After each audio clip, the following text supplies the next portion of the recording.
Every 16 minutes, a woman in Northern Ireland has to pick up a phone and call the police in response to domestic violence. Northern Ireland is one of the most dangerous countries in the world to be a woman, with more killings against women here than in any other country in Western Europe per head capita.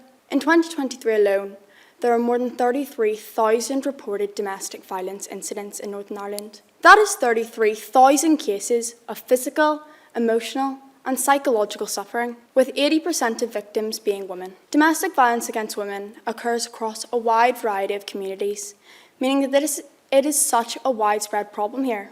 For example, no matter a household's income or ethnicity, 90% of cases have children in the same room when the abuse occurs. Personally, I now have PTSD because of witnessing domestic violence at just 7 years old. In an instant, my world was flipped upside down as I was forced to deal with the lasting psychological effects due to this trauma. In a retrospective study from 2022, it revealed that when families were trapped in their houses together due to the COVID-19 regulations, there was tension between couples, which led to increased levels of domestic violence against women, which was referred to as the shadow pandemic. This ultimately proves that we are not doing enough to save our women and children from this trauma. 1 in 4 women will experience domestic violence in their lifetime. 1 in 4.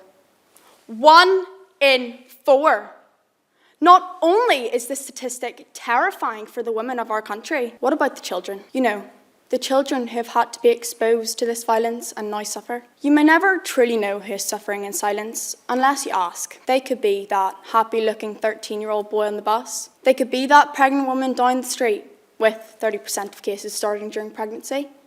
Or they could be a 7-year-old girl who's in the same situation I was in 10 years ago. This has been going on for far too long now, and the only way we are going to change is if we stop as a society turning a blind eye to these hard-hitting topics. I refuse to have the future of Northern Ireland be a place where domestic violence remains such a prominent issue for women and children here. It is important to shine a light on the barriers that can prevent women from reporting abuse. For example, lacking trust in authorities, fear of judgment from others, fear of not being believed, and the misconception that abuse must occur multiple times to be considered domestic violence.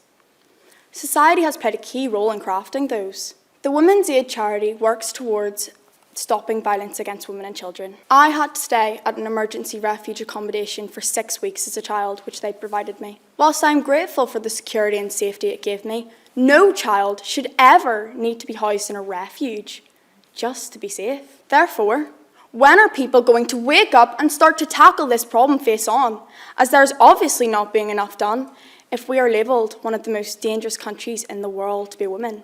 Not just Europe, the world. These horror stories you hear of the abuse some women have endured are not just stories, they are reality. I will not stand by and let the future generations of Northern Irish women and children still having to live in fear of abuse, and neither should any of you. So, what, as a society, are we going to do about it? We must stop this cycle, so no woman ever again needs to call the police to her home.